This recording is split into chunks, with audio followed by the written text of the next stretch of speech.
দেশের 4 জেলায় সড়ক দুর্ঘটনায় 14 জনের মৃত্যু হয়েছে। এসব ঘটনায় আহত হয়েছেন অন্তত 7 জন। সিলেট সুনামগঞ্জ মহাসড়কের জালালপুর এলাকায় বাস ও সিএনজি চালিত অটোরিকশার সংঘর্ষে 5 জন নিহত হয়েছেন। এ সময় গুরুতর আহত হয়েছেন 3 জন। দুর্ঘটনার পর ঘটনাস্থলে প্রাণ হারান 2 জন।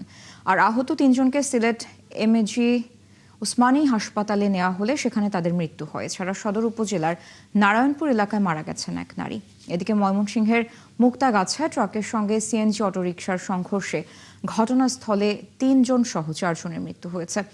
আর আহত 2 জনকে ময়মনসিংহ মেডিকেলে ভর্তি করা হয়েছে। এছাড়া ঢাকা টাঙ্গাইল যমুনা সেতু মহাসড়কে ট্রাক পিকআপ ভ্যানের সংঘর্ষে 2 জন আহত হয়েছেন 2 জন। আর ঢাকার ডেমরায় মোটরসাইকেলের ধাক্কায় মারা গেছেন 1 জন।